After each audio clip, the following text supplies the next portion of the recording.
Hey everybody, this is Osiris Frost. In today's episode, I will be discussing a couple of related topics which have been hotly debated within the community of late: quantum interdiction and EMPs. But before I do, I wanted to take a minute to acknowledge some of the feedback I've been getting from listeners. YouTuber Darth Dingus gave me some good advice on sound quality, and Redditor Estola recommended that I check out Audacity as a recording program. I've taken this advice to heart, and you've probably already noticed an improvement in the audio quality of this video compared with my earlier videos. Since I'm on the subject, I'm always looking to produce better and better content, so if you have an ear for audio, or you just know a few things about recording, feel free to drop some advice in the comments. I'll be honest, I have no idea what I'm doing. Now, on to the subject of today's episode. Interdiction and EMP are two mechanics which are wildly unbalanced in 3.0, and they're causing a lot of frustration for people who just want to enjoy the testing process in the Star Citizen Alpha. Both of these have been addressed on recent episodes of Calling All Devs, and I'll link those episodes in the show notes below if you want to check them out. For today, I'll briefly define what they are and explain how they're currently broken. Then I'll talk about what, if anything, we know about CIG's plan to fix them. I'll finish off by sharing my own thoughts on how these mechanics might be improved. So let's jump into it. EMP. EMP is an acronym for electromagnetic pulse, which is a short burst of electrical energy that can disrupt or even damage electrical components. In Star Citizen, these have been weaponized in the form of EMP generators, which come equipped standard on ships like the Avenger Warlock, Saber Raven, and the Anvil Hawk. In the future, other ships may be able to equip aftermarket EMP generators in place of their default loadout. When a pilot triggers their EMP generator, it releases a short burst of energy which temporarily disables other nearby ships.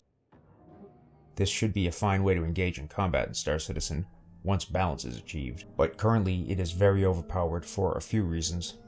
As mentioned in the February 26th episode of Calling All Devs, with the recent switch to Item System 2.0, all ship components currently have low resistance to distortion values, which means that everything is extremely susceptible to EMP blast at the moment.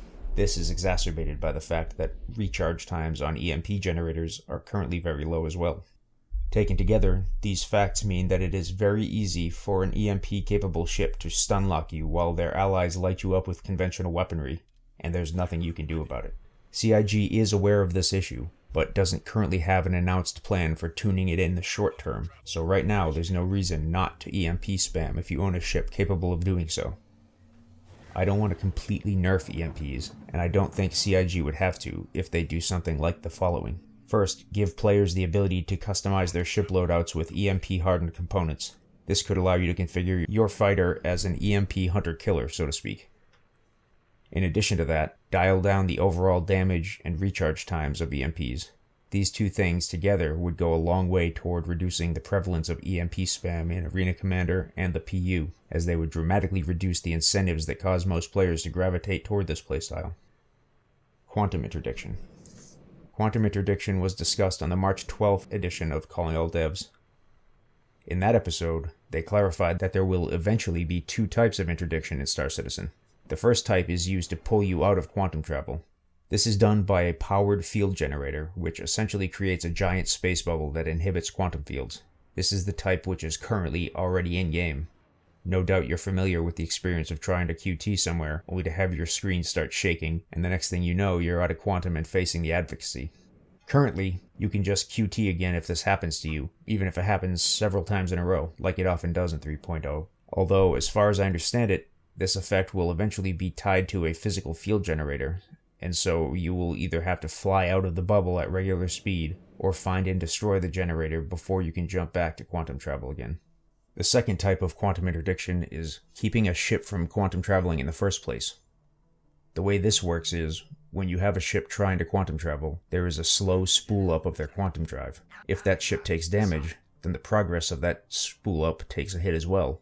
This obviously isn't in yet, but it sounds like it will need to be balanced with similar consideration to the EMP system, as having a mechanic in-game where packs of players or NPCs could interdict a solo player out of quantum travel, and then easily prevent them from being able to do anything about it has a high potential not to be fun.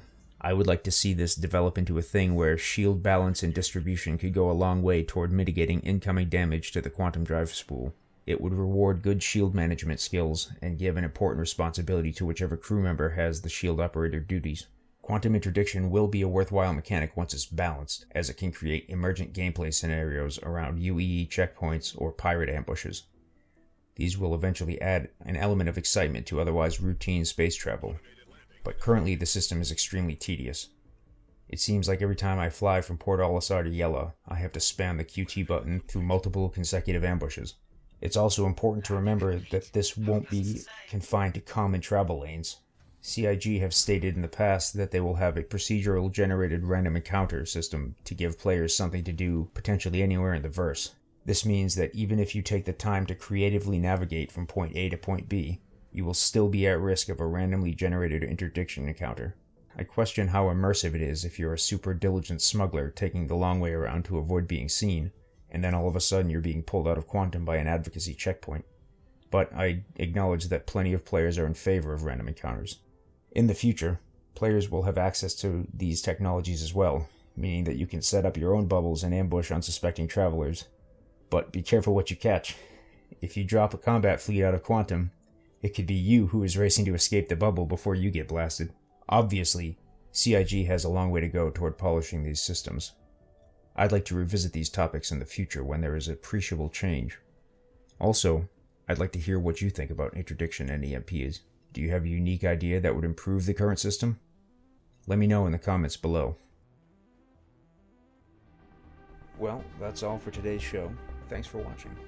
If you're new to Star Citizen, or you know someone who's thinking of playing, you or they can earn 5,000 UEC on your account by registering with my referral code, which you can find in the show notes down below. If you have any questions, feedback, or episode suggestions, go ahead and leave them in the comments. And if you haven't already, please be sure to like and subscribe. I'd really appreciate that. Thanks, and I'll see you next time.